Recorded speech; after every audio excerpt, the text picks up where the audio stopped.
Good morning, students. I'm Dr. Indira, dealing the course Probiotics and Functional Foods.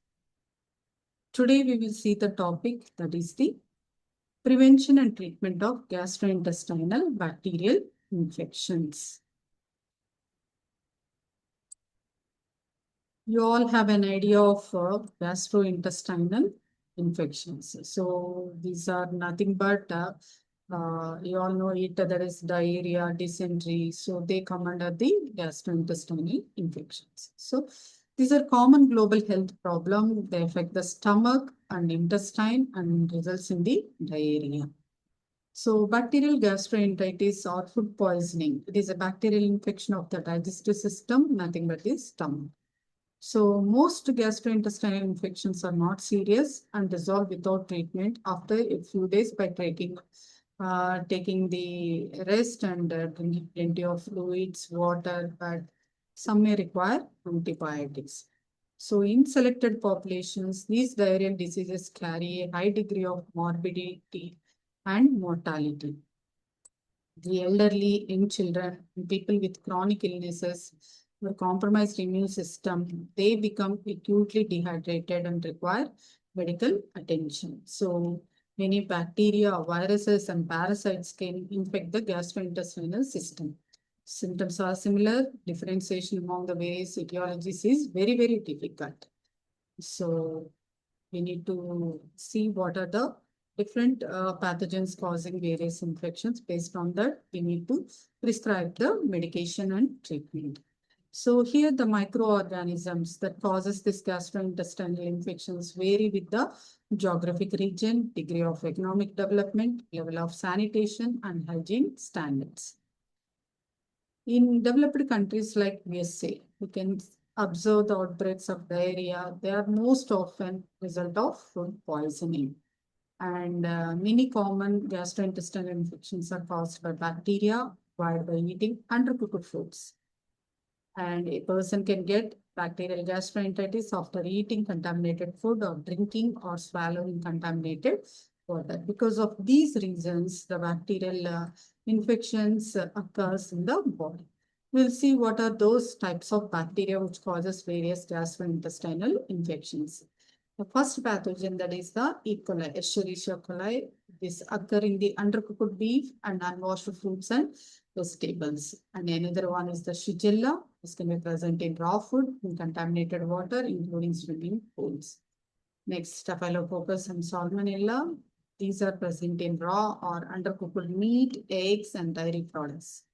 Next is Yersinia enterocolitica. So this is present in raw or undercooked pork, contains this bacterium. Campylobacter. So this occurs in milk and raw or undercooked poultry. So improper storage, handling, and cooking practices, this all leads to food becoming unsafe to consume. That is, it gets contaminated.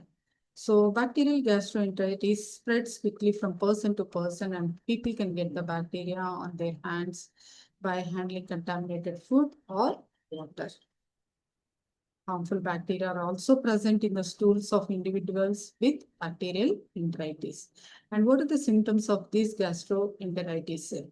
So, if you observe, these symptoms may not appear up to 4 days after a person contacted with the infection. Generally, after 4 days, you can observe the symptoms. What are those symptoms? These are vomiting and nausea, diarrhea, abdominal pain and cramping, loss of appetite, fever or chills, bloody stools, dehydration, and then electrolyte imbalance. So these are the various pathogens. And these pathogens, they are developing the antimicrobial resistance in the gut system. And if you observe here, Helicobacter pylori, COVID-19 SARS-CoV-2, they are linked with the inflammatory bowel disease. They are linked with gastric cancer and gut microbiome disturbances. So all these leads to various diseases. So what are the probable solutions means?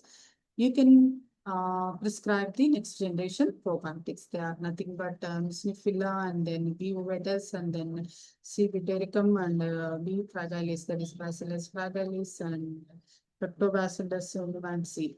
So these are the various next generation probiotics you can prescribe for treating the gastrointestinal infections.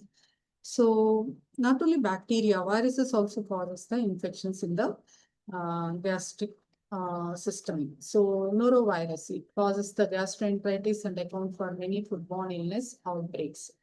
These viruses, they are stable in the environment and spread rapidly through person to person or format contact, particularly in enclosed communities like hospitals, dormitories, daycare centers, and cruise ships.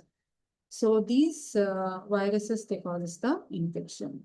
Not only these, parasite infections are acquired from ingestion of contaminated food or water. That is, the parasite is the Giardia lamblia, is often consumed by hikers who drink untreated stream water. And another one, cryptosporidium, has been associated with the drinking water or recreational water.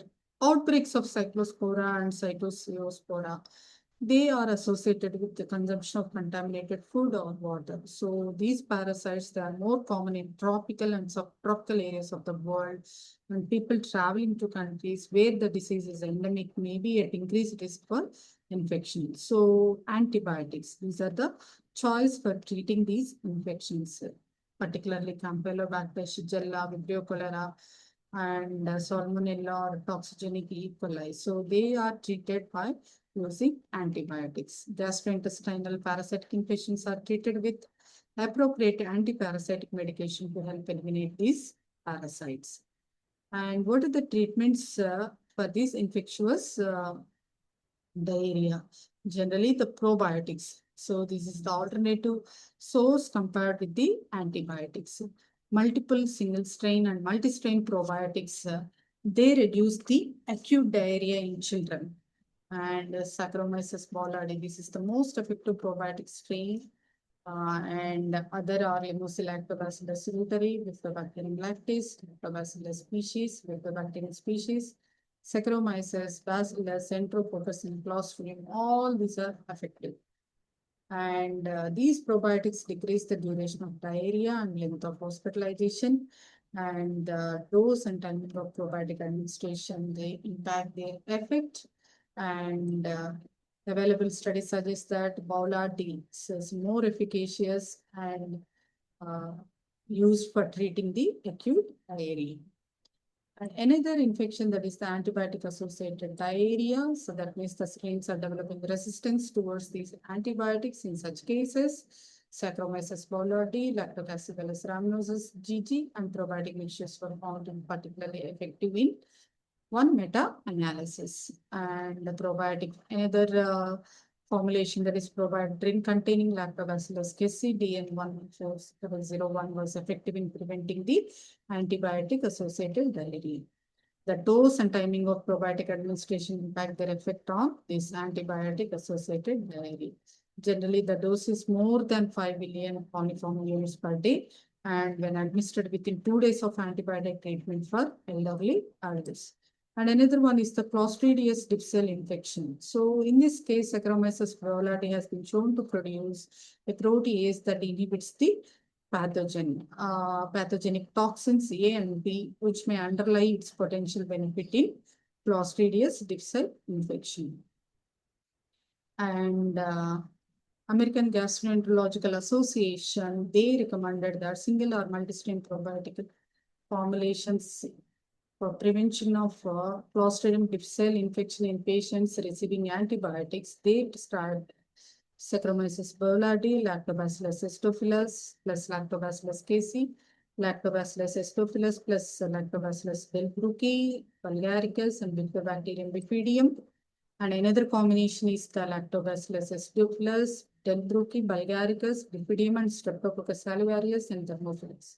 So these are the various combinations, single or multi-strain probiotic combinations. They are used for treating the Clostridium difficile infection in patients receiving the antibiotics. Another clinical trials demonstrated that high dose of VE303 combination of 8 strains of commensal Clostridium was effective in preventing the recurrent Clostridium difficile infection at risk in patients. chemotherapy and radiation-induced diarrhea. Not only these antibiotics, the chemotherapy and radiation therapy, they also causes the intestinal mucositis and diarrhea by increasing the intestinal permeability and intestinal apoptosis and villus atrophy and leads to the infections. So here, the chemotherapeutic agents, etiposide, they have direct antibacterial activity against gram-positive bacteria.